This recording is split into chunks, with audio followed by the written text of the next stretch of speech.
The stagecoach lurched violently as its wheels hit another rut in the mountain pass, and Delilah Crawford gripped the worn leather seat until her knuckles turned white, her heart hammering against her ribs like a wild bird trapped in a cage. She had traveled from Philadelphia 3 weeks ago, enduring dusty plains and scorching desert heat, but nothing had prepared her for this climb through the Wasatch Mountains into Provo, Utah, where the narrow trail hugged cliffs that dropped into seemingly endless darkness below. The year was 1878, and she was coming west to claim an inheritance from an uncle she had barely known, a mercantile business that represented her only chance at independence after her father had gambled away everything the family owned before drinking himself to death. The other passengers, a mining engineer and his wife, dozed fitfully across from her, somehow immune to the terror that had Delilah's stomach churning with every turn of the wheels. She closed her eyes and tried to breathe, but that only made it worse because then all she could feel was the way the coach swayed and creaked, the way the mountains seemed to press in on all sides. Her hands trembled, and she forced her eyes open again, staring at the wooden floor between her boots rather than looking out the window at the dizzying drop. When the stagecoach finally rolled into Provo as the sun began its descent behind the mountains, painting the valley in shades of gold and amber, Delilah practically fell out onto solid ground, her legs shaking so badly she had to lean against the coach for support. The town spread before her, nestled in the valley with the towering peaks standing sentinel on either side. Buildings lined a main street of packed dirt, false-fronted shops proclaiming their wares, and she could hear the distant sound of a piano playing in what was probably a saloon. "Miss Crawford." A man approached, his hat in his hands, his weather-beaten face friendly. "I'm Thomas Baines, your uncle's lawyer. I have a wagon to take you to the mercantile." "Thank you," Delilah managed, smoothing down her traveling dress, which was coated in a fine layer of dust despite her best efforts. She was 22 years old, with dark hair that curled stubbornly no matter how tightly she pinned it, and gray-blue eyes that her mother had once said were the color of a winter sky. "I appreciate your meeting me." Thomas Baines helped her into the wagon, loading her trunk in the back, and they made their way through the town as he pointed out various establishments. The mercantile sat on the main street, a 2-story building with living quarters above and the shop below. It was larger than she had expected, well-maintained, with painted signs advertising dry goods, tools, and supplies. "Your uncle was a respected man here," Thomas said as he helped her down. "The business is profitable. You should have no trouble maintaining yourself, though running a store is hard work." "I am not afraid of hard work," Delilah said, lifting her chin. What she did not say was that she was afraid of many other things, that the journey through those mountains had left her feeling shaken to her core, that the thought of ever having to cross them again made her want to weep. The first weeks in Provo passed in a blur of inventory and learning. The mercantile had a manager, an older man named Henry who had worked for her uncle for 15 years, and he patiently taught Delilah the ins and outs of ordering supplies, managing accounts, and dealing with customers. The people of Provo were a mix of Mormon settlers who had come with Brigham Young decades earlier, miners working claims in the mountains, ranchers from the surrounding valleys, and cowboys who came through with cattle drives. Delilah threw herself into the work, grateful for the distraction, grateful for the way exhaustion let her sleep without dreaming of narrow mountain passes and endless drops. She made her living quarters above the store comfortable, hanging curtains her mother had embroidered, arranging her few precious books on a shelf, trying to make this strange place feel like home. It was on a bright morning in early May when Logan Rivers first walked into the mercantile. Delilah was behind the counter, tallying figures in the ledger, when the bell above the door chimed. She looked up and felt her breath catch slightly, though she immediately chided herself for such a foolish reaction. He was tall, well over 6 feet, with broad shoulders and the lean, muscular build of someone who spent his life working physically. His hair was dark brown, almost black, and fell to just below his ears, and he had a strong jaw shadowed with stubble. But it was his eyes that caught her attention, a striking light green that seemed almost startling against his sun-bronzed skin. He wore the typical clothes of a working cowboy: sturdy pants, a worn shirt, a leather vest, and a hat that he removed as he entered, revealing the indent it had left in his hair. "Morning," he said, his voice deep and warm. "I need supplies. Heading up into the high country for a few weeks, moving cattle to summer pasture." "Of course," Delilah said, pulling out a fresh sheet of paper. "What do you need?" He rattled off a list: flour, salt, coffee, beans, bacon, and various other items, and she gathered them efficiently, Henry helping her with the heavier goods. Logan Rivers watched her work with an expression she could not quite read, something between curiosity and amusement. "You are Crawford's niece," he said. It was not a question. Word travels fast in a town this size. "I was sorry to hear about his passing. He was a fair man."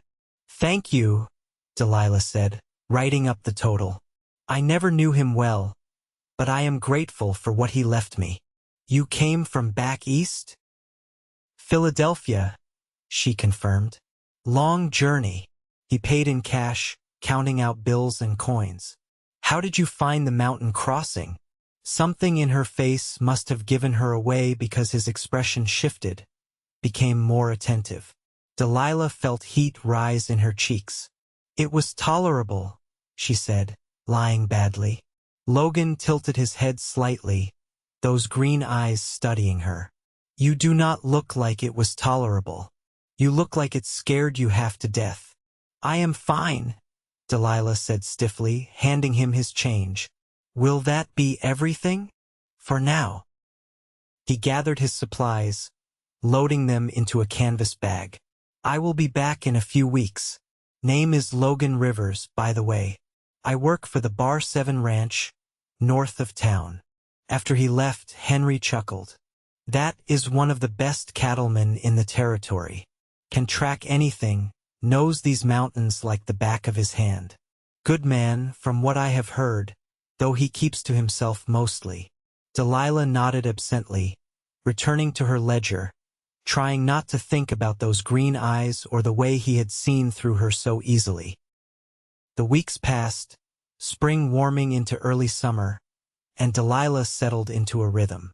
She learned which ranchers paid on time and which needed gentle reminders, which miners drank their earnings and which saved steadily. She learned to bargain with suppliers coming through, to judge the quality of goods, to keep her accounts balanced. The mercantile became hers in a way she had not expected, a source of pride and purpose. But the mountains still loomed, visible from every window, beautiful and terrible. She would wake sometimes in the night, remembering that journey, the way the coach had swayed over drops that could have swallowed them whole. Thomas Baines had mentioned that eventually she would need to travel to Salt Lake City to handle some legal matters regarding the inheritance, and the thought made her stomach clench with dread. Salt Lake City meant crossing those mountains again.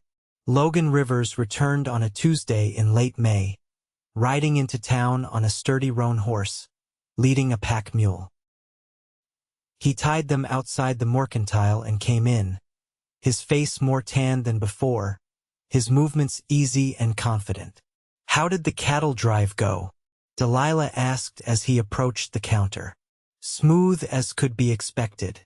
Lost one steer to a cougar, but the rest are settled in good pasture."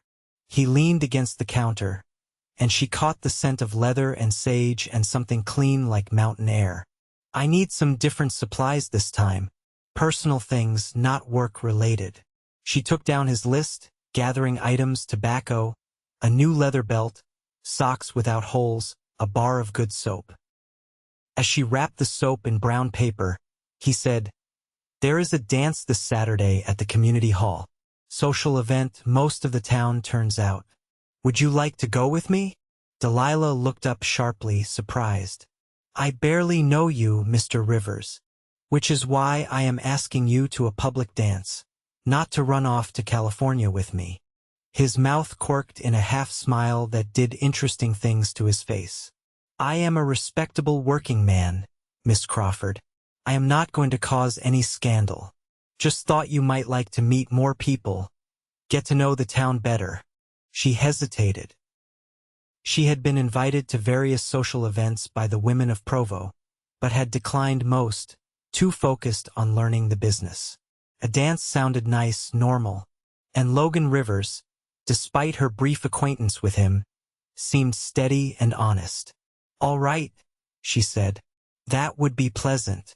Thank you. I will pick you up at 7. He paid for his items and tipped his hat to her, and after he left, she found herself smiling without quite knowing why. Saturday arrived with clear skies and warm temperatures. Delilah dressed in her best gown, a deep blue silk that her mother had made for her years ago, fitted at the waist and full in the skirt.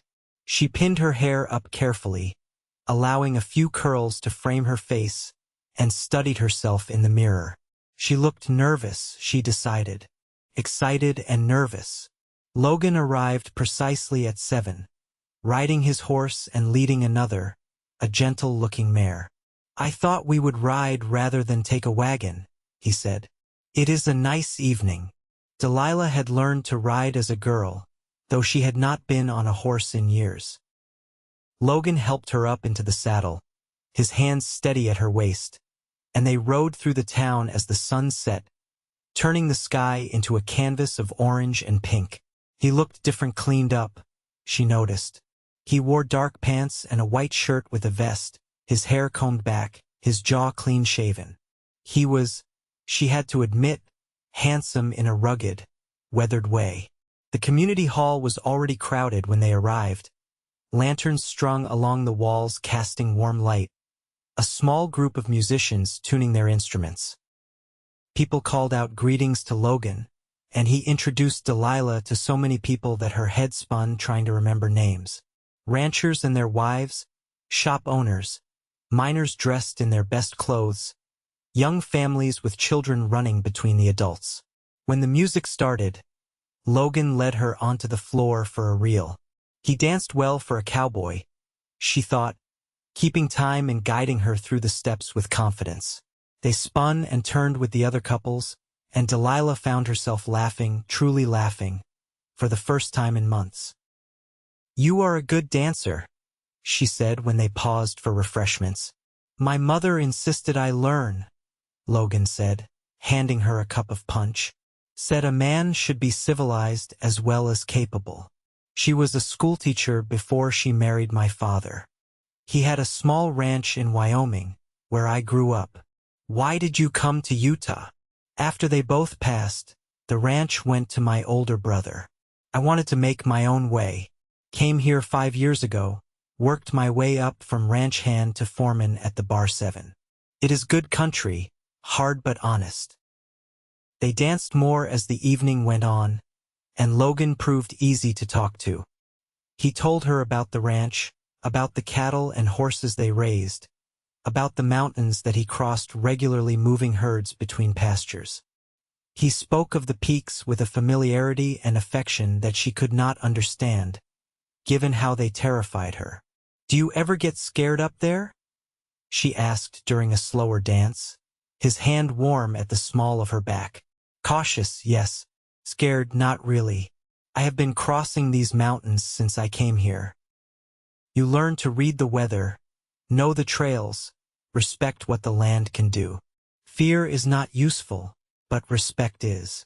Delilah thought about that as they swayed to the music. Maybe that was her problem. She feared the mountains rather than respecting them. But knowing that did not make the fear go away. Logan rode her home through streets lit by starlight, the night air cool and pleasant. He helped her down from the mare outside the mercantile, his hands lingering a moment at her waist. "I enjoyed tonight," he said. "I did too," Delilah admitted. "Thank you for asking me. Would you like to have dinner with me sometime?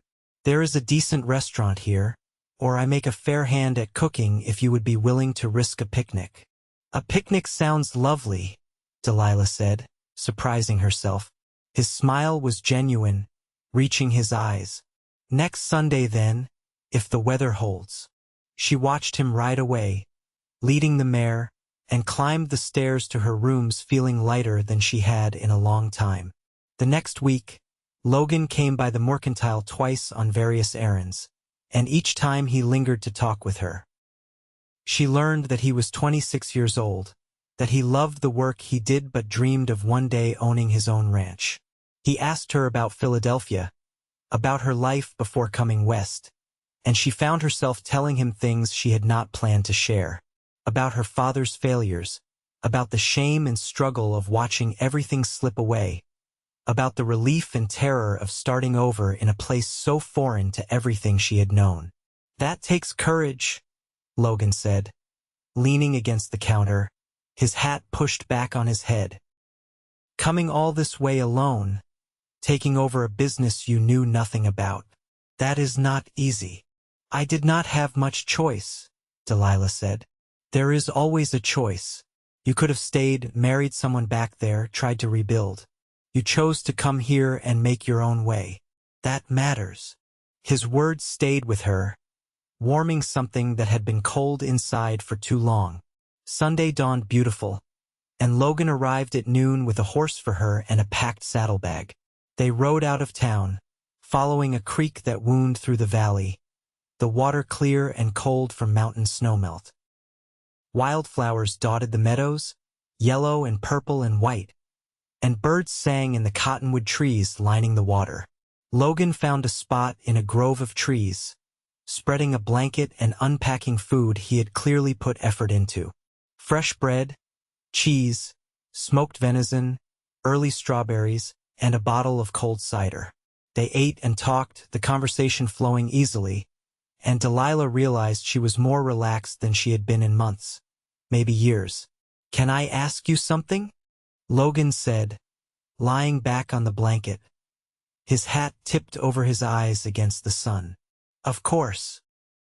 "What scared you so badly about crossing the mountains?" Delilah was quiet for a long moment, tracing patterns on the blanket with her finger. "The height," she said finally. "The way the trail was so narrow with those drops. I kept thinking about falling, about how easy it would be for the coach to slip. I could not stop imagining it, and the more I imagined it, the worse it got. I could not breathe properly. My heart was racing the entire time. I thought I might die just from the fear." Logan pushed his hat back and sat up, looking at her seriously. "That sounds awful." It was. She met his eyes. "And I have to do it again eventually. There are legal matters in Salt Lake City that I cannot handle by post. The lawyer says I need to appear in person. I have been putting it off because I am terrified." "What if you did not have to do it alone?" Logan asked quietly. "What if someone who has crossed those mountains 100 times went with you? Someone who knows every inch of the trail, who could keep you safe?" Delilah felt her throat tighten with unexpected emotion. "You would do that?" "I would." He reached out and took her hand, his rough, calloused fingers gentle around hers. "Delilah, I have been crossing those mountains for 5 years. I know them in snow and sun, in storm and clear weather. I know which trails are safest, where to stop, how to read what the mountain is doing. If you hold my hand, I promise you, I will get you across safely." The sincerity in his voice, in his eyes, made something crack open inside her chest. "Why would you do that for me?" Logan was quiet for a moment, his thumb rubbing small circles on the back of her hand. "Because I think you are brave and strong, and you deserve to not be trapped by fear. And because I care about you." The confession hung in the air between them, and Delilah felt her heart begin to race, but not from fear this time. "You barely know me. I know enough. I see how hard you work, how kind you are to everyone who comes in your store, even the drunk miners who can barely count their coins. I see how you are trying to build a life here. I see you, Delilah, and I like what I see." She did not know who moved first, but somehow they were closer, and then his lips were on hers, gentle and questioning. She kissed him back, her free hand coming up to rest against his chest, feeling his heart beating steady and strong under her palm. The kiss deepened, and warmth flooded through her, chasing away shadows she had not realized she was carrying. When they finally pulled apart, Logan rested his forehead against hers. "I have been wanting to do that since the first day I saw you behind that counter, trying so hard to look like you belonged." "I have been wanting you to," Delilah whispered. They spent the rest of the afternoon by the creek, talking and kissing and planning. Logan said he could get a week away from the ranch in June, and they would make the journey to Salt Lake City together. He would show her that the mountains did not have to be something to fear, that they were beautiful and wild and could be crossed safely with the right knowledge and preparation. As he rode her back to town in the golden light of evening, Delilah felt something she had not felt in years. Hope. Real, tangible hope that life could be more than just surviving, that she could face her fears and come out the other side. The next weeks passed in a blur of preparation and growing affection. Logan came to dinner at her rooms above the mercantile, and she cooked for him, discovering that she enjoyed seeing him eat her food, the way he complimented everything even when her biscuits came out a little hard. They went riding together. He introduced her to more of the ranch hands and his employer, Marcus Thornton, who owned the Bar 7 and spoke highly of Logan's work. Marcus was a gruff older man with steel-gray hair and a weathered face. "Best foreman I have ever had," he told Delilah over coffee in her mercantile. "Fair with the men, good with the stock, knows the land. You are in good hands with Logan." "I am beginning to realize that," Delilah said. She also went to his small house near the ranch, a tidy cabin with one large room that served as kitchen and living space, and a smaller room for sleeping. It was sparse but clean, with a few books on a shelf and tools arranged neatly on the walls. She could see Logan in the space, in the careful way everything was maintained, in the simplicity of it. They talked about everything, their pasts and their dreams, their fears and their hopes. Logan told her about losing his parents, about the guilt he sometimes felt for leaving his brother to manage the Wyoming ranch alone, even though his brother had insisted it was fine. Delilah told him about watching her father destroy himself and their family, about the helplessness she had felt as a young woman with no power to stop the spiral. "That is part of why I need the mercantile to succeed," she said one evening as they sat on the steps outside her building, watching the sun set behind the mountains. "It is mine, not my father's, not some husband's. Mine. I built it from what my uncle left, and it is proof that I can stand on my own." "You do not ever have to explain that to me," Logan said, his arm around her shoulders. "I understand wanting to build something that is yours." On a warm evening in early June, Logan kissed her goodnight outside the mercantile, deeper and more urgent than before, and when he pulled back, his voice was rough. "I am falling in love with you, Delilah Crawford." Her heart felt too big for her chest. "I am falling in love with you too, Logan Rivers." The morning they left for Salt Lake City, Delilah woke before dawn, her stomach churning with anxiety.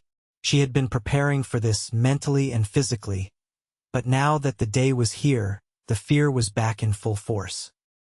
She dressed in her riding clothes, sturdy split skirts and a practical blouse, and packed a small bag with essentials. Logan arrived as the sun was rising, leading 2 horses and a pack mule loaded with supplies. He looked calm and confident, checking over the animals and gear with practiced efficiency. When he saw her face, he came to her and took both her hands in his. "Listen to me," he said quietly. "We are going to take the best trail, the safest route. We are going to go at a pace that feels comfortable, and we are going to stop whenever you need to. I will be right beside you every single step. You are not alone in this." "What if I cannot do it?" Delilah whispered. "What if I panic and freeze? Then we will stop until you are ready to keep going." There is no shame in being afraid, Delilah. The only shame would be in letting fear control your whole life. He tilted her chin up so she had to meet his eyes. You are braver than you think. You have already proven that by coming here in the first place. This is just one more step. She took a shaky breath and nodded. All right, let us go. They rode out of Provo as the town was waking, shop owners sweeping stoops, wagons beginning to roll through the streets. The morning air was cool and fresh, and for the first hour, the ride was easy, following a well-worn road through the valley. Delilah tried to focus on the beauty around her, the way the light painted the mountains, the wildflowers swaying in the breeze. But as they began to climb, following a trail that narrowed and twisted, her heart started to race. The drop-offs were not as extreme as the main stagecoach route, she realized. Logan had chosen a longer but gentler path. Still, there were moments when the trail hugged the side of the mountain, and she could see down into ravines far below. Talk to me, Logan said, riding close beside her. Tell me about something else. Tell me about Philadelphia. Delilah forced herself to focus on his voice, on answering his questions. She described the city, the brick streets and tall buildings, the crowds and noise, the harbor with its ships. As she talked, some of the panic eased. Logan kept up a steady stream of conversation, pointing out landmarks, telling her stories about the mountains, about the wildlife that lived here, about the changing seasons. When they stopped for lunch in a meadow surrounded by pine trees, Delilah realized they had been climbing for hours, and she had made it without falling apart. Her hands were still shaky, and her heart raced whenever she thought too hard about where they were, but she had done it. You are doing great, Logan said, handing her bread and cheese, better than most people on their first mountain crossing. I have done this before, Delilah reminded him, but not by choice and not with someone helping you through it. That makes a difference. He smiled at her. We will camp tonight at a spot I know, a sheltered area with good water.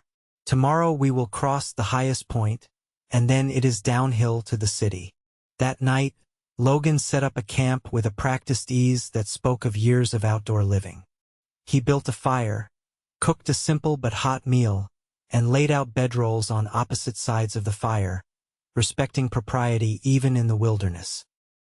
The stars came out in a blanket of light more dense than anything Delilah had ever seen in Philadelphia, and she lay on her back, staring up at them, feeling small and insignificant but also somehow connected to something vast and beautiful.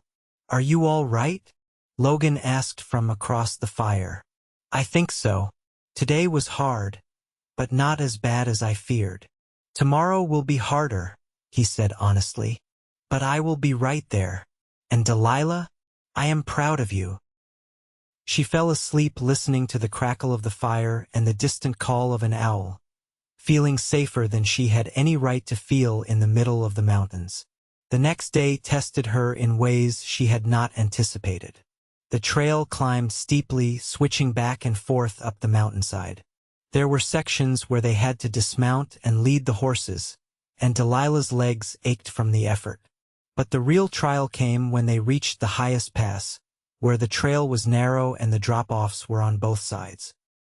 Delilah stopped, her breath coming in short gasps, her vision narrowing. She could not do this. It was too high, too exposed, too terrifying. Her legs would not move. Logan dismounted and came to her, taking the reins of her horse in one hand and reaching for her with the other. Look at me, he said firmly. Not down, not at the edge. Look at me. She forced her eyes to his face, to those steady green eyes that had become so dear to her. We are going to walk across together. You are going to hold my hand, and you are going to keep your eyes on me or on the trail directly in front of you. This section is only about 50 yards, and then it opens up again. You can do 50 yards. Logan, I cannot. Yes, you can. His voice was gentle but unshakable. I have crossed these mountains 100 times, Delilah. I have crossed in snow and wind, in heat and rain. I have never lost anyone, and I am not going to lose you. Hold my hand." She reached out with a trembling hand, and his fingers closed around hers, strong and warm and certain. He led her horse with his other hand, and they began to walk, slowly, carefully. Delilah kept her eyes on his back, on the space between his shoulder blades, focusing on putting one foot in front of the other. The wind picked up, and she whimpered despite herself. Logan looked back at her. "Almost there. You are doing beautifully. Keep going." And then, impossibly, they were through. The trail widened, and the worst of the exposure was behind them. Delilah's legs gave out, and she sat down hard on a rock, shaking all over. Logan tied the horses and came to sit beside her, pulling her into his arms. "You did it," he murmured into her hair. "You crossed the worst part." Delilah clung to him, tears streaming down her face, but they were not just tears of fear. They were tears of relief and accomplishment and overwhelming emotion. "I could not have done that without you. But you did do it. That was you, Delilah. I just walked beside you." He kissed her forehead, her cheeks, her lips. "I am so damn proud of you." They rested for a while and then continued on. The descent was easier, the trail widening, and as they dropped down the western side of the range, Delilah felt something shift inside her. She had faced the thing that terrified her most, and she had survived. More than survived. She had done it. Salt Lake City appeared below them as the sun began to set. A growing settlement in the valley, with the Great Salt Lake visible in the distance. They rode down into the city as darkness fell, and Logan found them respectable lodgings, separate rooms at a small hotel run by a Mormon family. "Tomorrow you can handle your business," Logan said as they stood in the hallway between their rooms. "And tomorrow night we can celebrate before we head back." "Thank you," Delilah said, reaching up to cup his face. "Thank you for everything. For believing I could do this." "You made me believe in things too," Logan said, leaning into her touch. "In the possibility of something more than just work and survival. In partnership. In love." They kissed goodnight, and Delilah went to her room feeling changed, like she had left some part of her old fearful self back on that mountain pass. The next day, she met with her uncle's lawyers and signed the necessary documents, officially transferring full ownership of the mercantile to her name. The process was tedious but necessary, and she was grateful when it was finally complete. Logan spent the day exploring the city, and that evening he took her to dinner at a nice restaurant, where they ate good food and talked about the future. "When we get back to Provo," Logan said, reaching across the table to take her hand, "I want to court you properly, with the intention of marriage, if you would be open to that." Delilah's heart soared. "I would be very open to that. I do not have much to offer yet. My cabin is small, and my savings are modest. But I am working toward buying my own ranch, and Marcus says he would be willing to sell me some of the Bar 7 land at a fair price when I am ready. I would build you a real house, Delilah. We could build a life together. I do not need a grand house," Delilah said, her voice thick with emotion. "I need a partner, someone who sees me as an equal, who does not try to control me or take what I have built. I need someone who holds my hand through the hard parts and celebrates the victories. I need you, Logan." His smile was brilliant. "Then you have me, for as long as you will keep me." The journey back to Provo was easier, or perhaps Delilah was simply stronger for having made the crossing once already. She still felt her heart race at the exposed sections, but Logan was always there, his hand ready if she needed it, his voice calm and steady.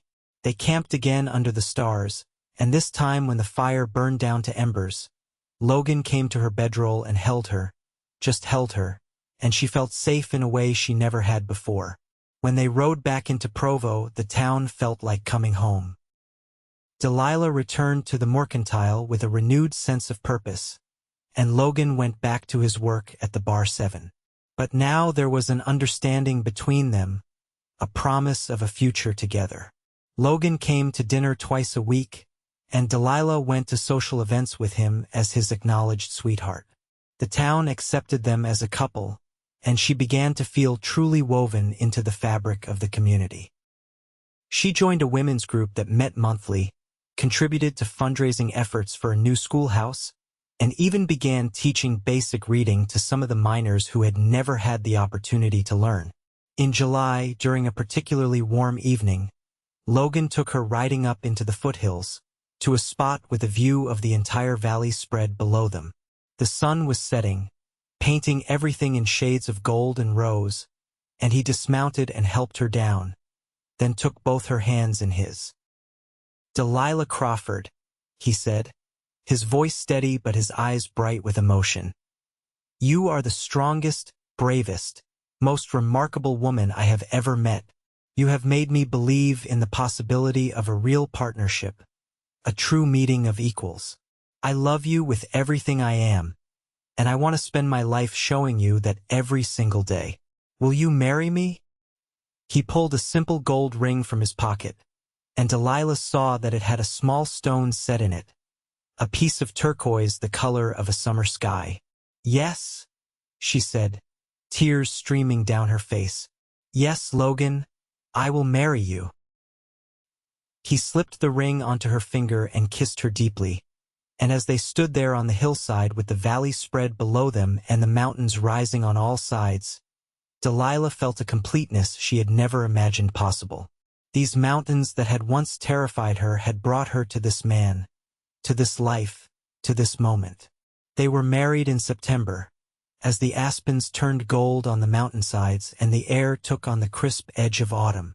The wedding was held in the community hall, with most of the town in attendance. Delilah wore a dress of cream silk that she had ordered from Salt Lake City, altered to fit her by a seamstress in town, and Logan wore a new suit that made him look almost unbearably handsome.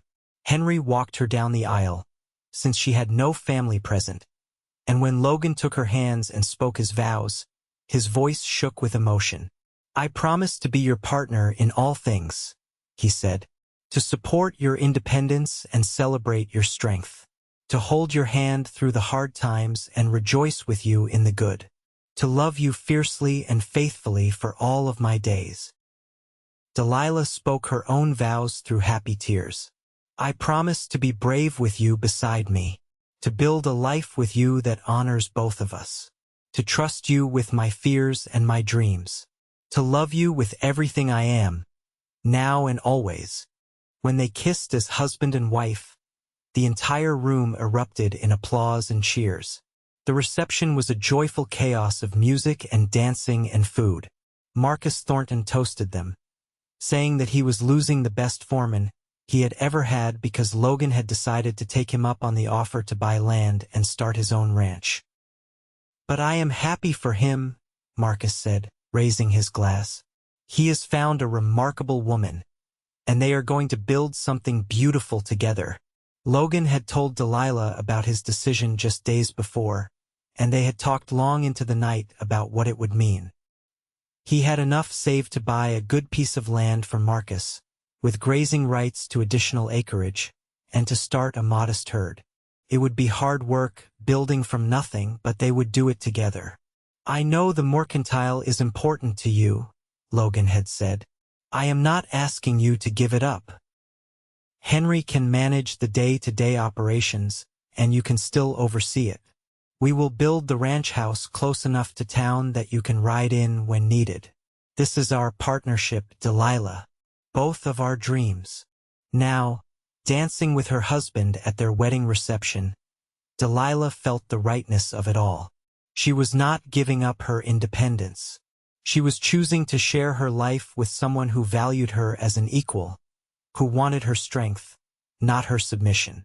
They spent their wedding night at Logan's cabin, which he had cleaned and decorated with wildflowers.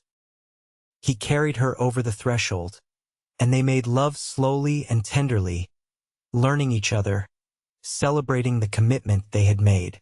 Afterward, Lying in his arms, Delilah traced the lines of his face with her fingertips. "I never thought I could be this happy," she whispered. "Neither did I," Logan said, kissing her forehead. "You have given me everything I did not even know I was missing." In the months that followed, they worked together to build their ranch. Logan chose a piece of land in a beautiful valley about 5 miles from Provo, with a creek running through it and good grazing. They designed a house together, and Logan worked with a crew to build it, a sturdy log structure with a large main room, 2 bedrooms, and a porch that wrapped around the front and side. Delilah divided her time between the mercantile and the ranch, learning everything she could about cattle and horses. She proved to have a knack for the business side of ranching, keeping meticulous records and finding good markets for their stock. Henry managed the store beautifully, and she trusted him completely, visiting several times a week to check on things and handle the finances. The first winter was hard, testing them both. There were storms that kept them trapped in the house for days, and times when Logan had to ride out in brutal cold to check on the cattle. But they weathered it together, and when spring came, their herd had survived with minimal losses. In March, Delilah realized she was pregnant. She told Logan one evening after dinner, simply taking his hand and placing it on her still flat stomach.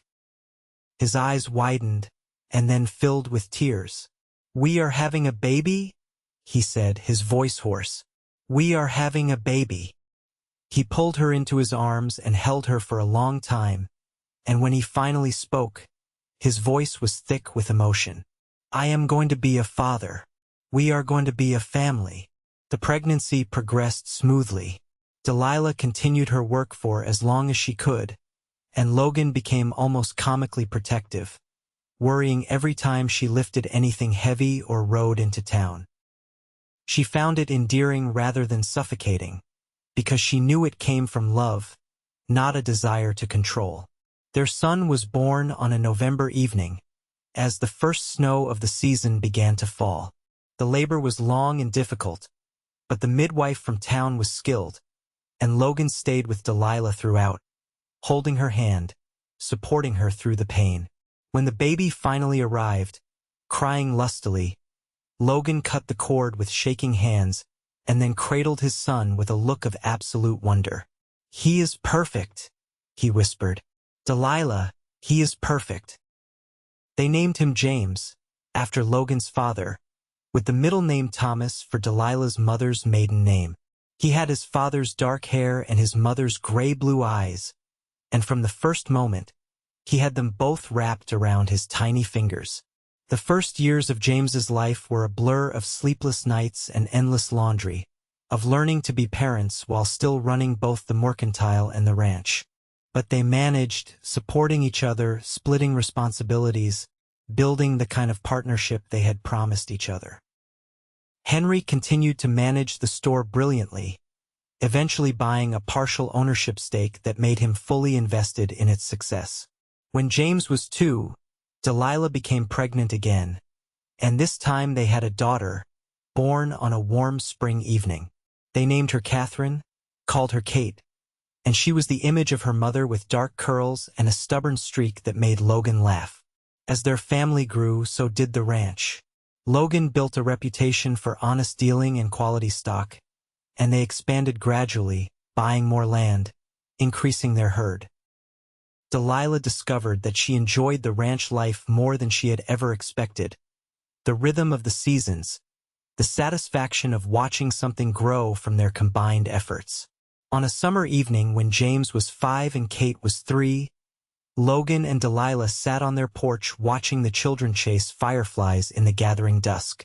The mountains rose all around them, those same peaks that had once terrified Delilah, now familiar and beautiful.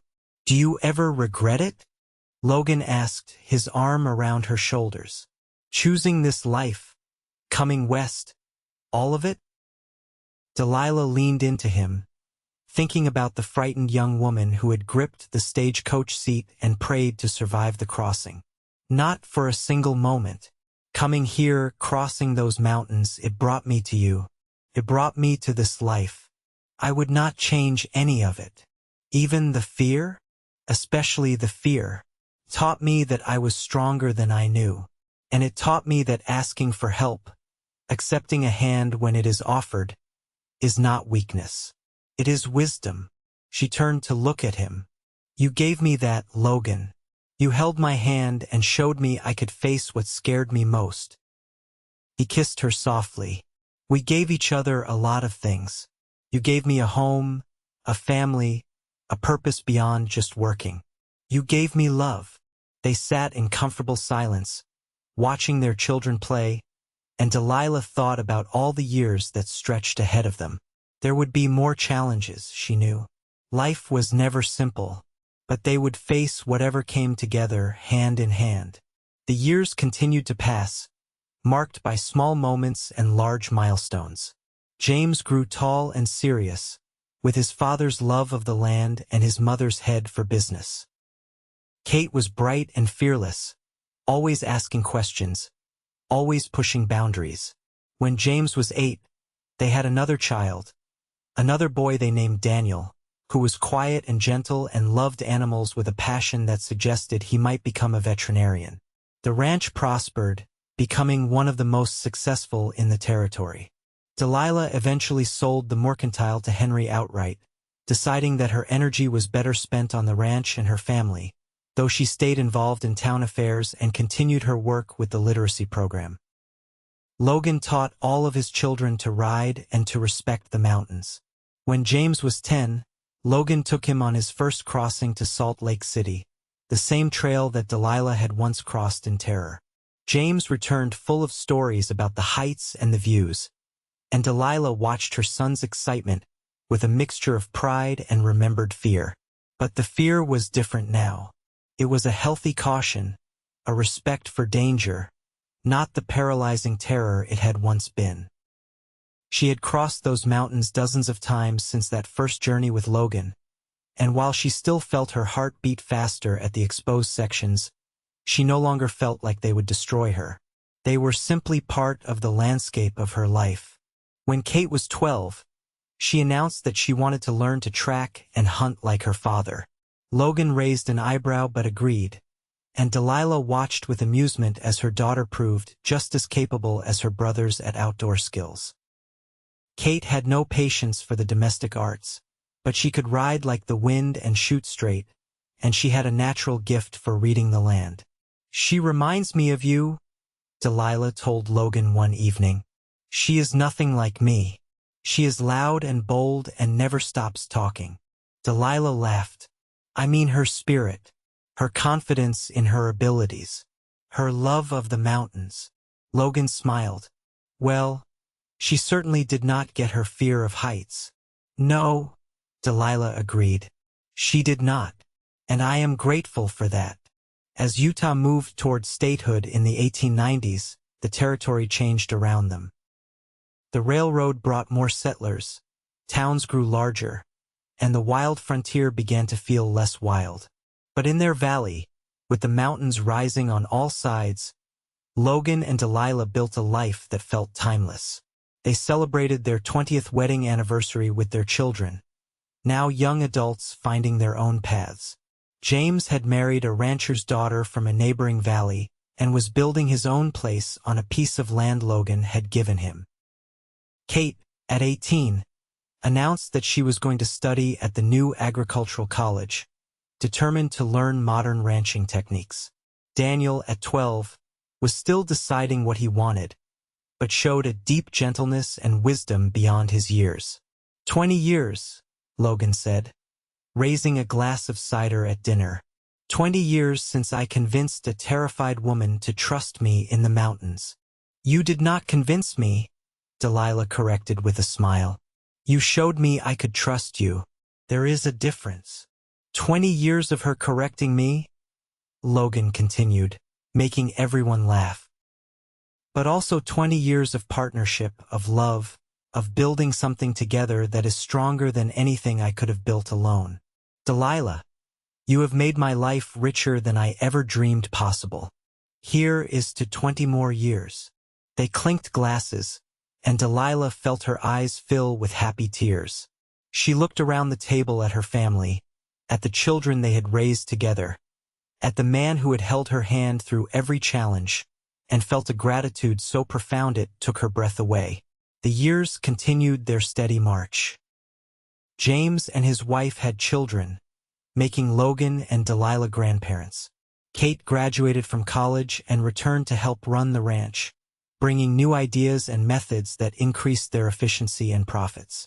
Daniel decided to become a teacher, opening a small school in Provo for children whose families could not afford private education. Logan's hair turned gray at the temples, and then fully silver, but he remained strong and vital, still working the ranch every day.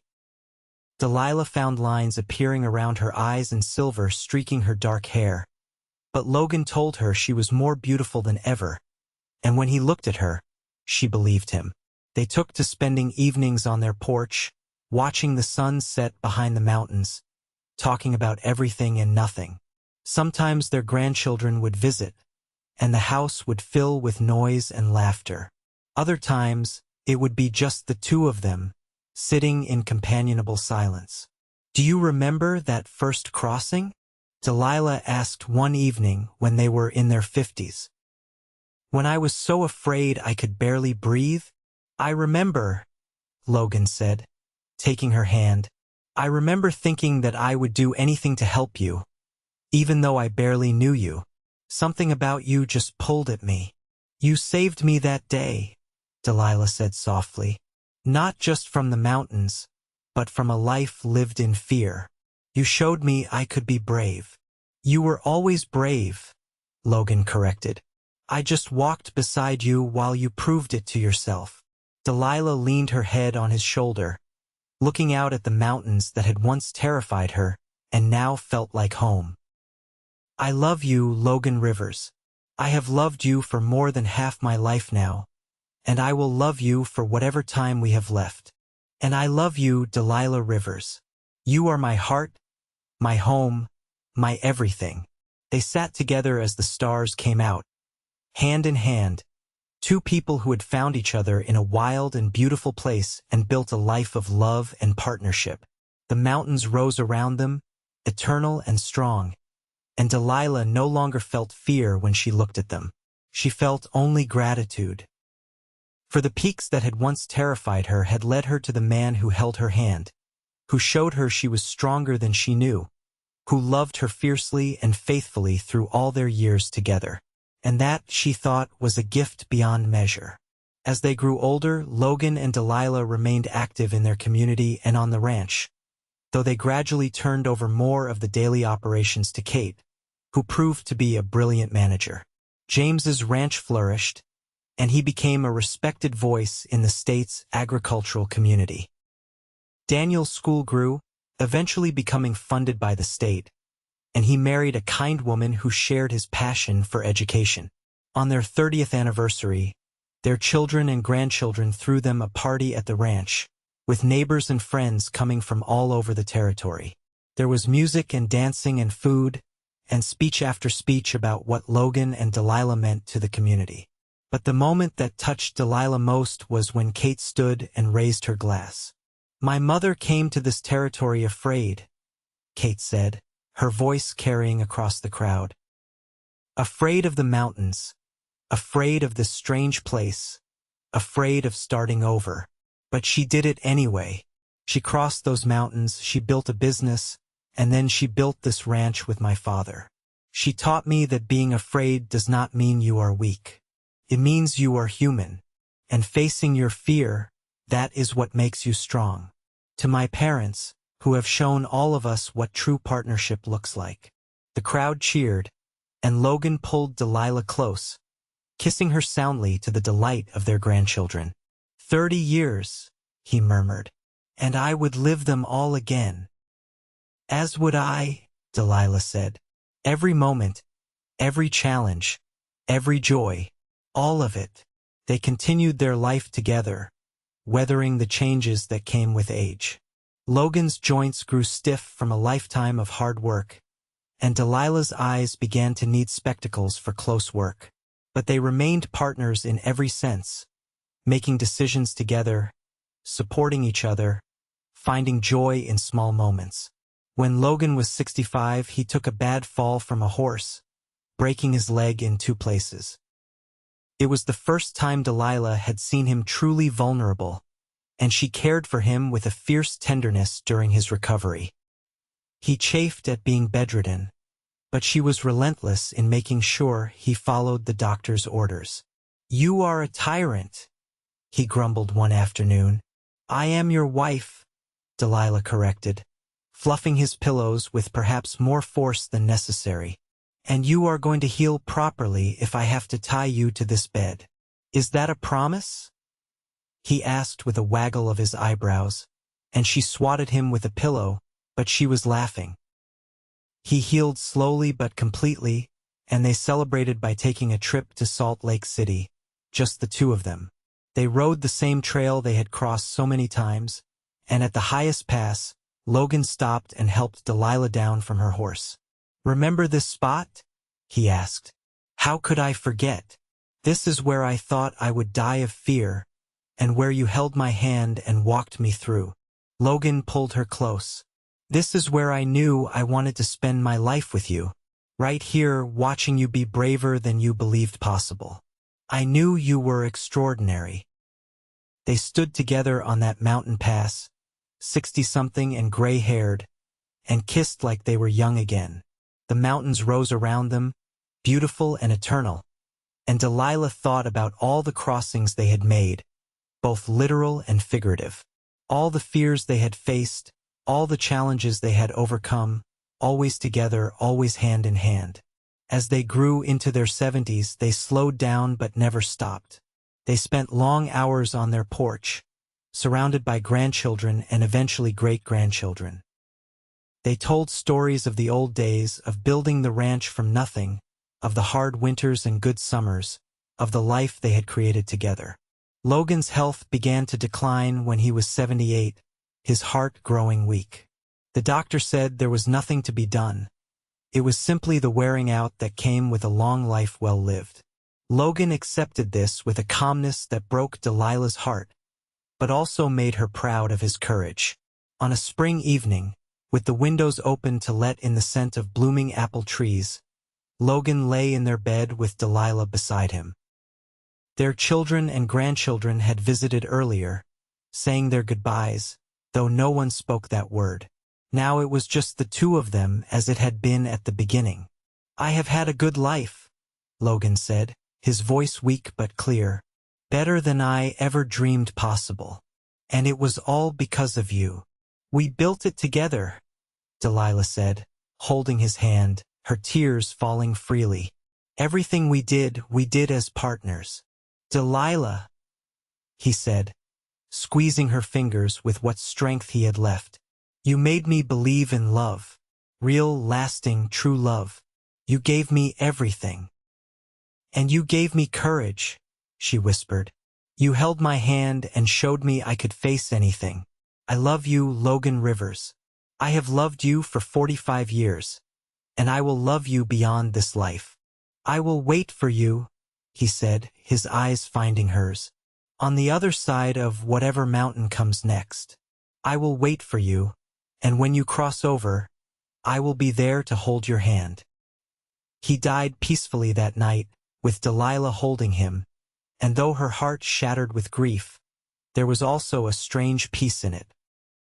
They had been given more than 4 decades together, had built a family and a legacy, had loved each other fiercely and well.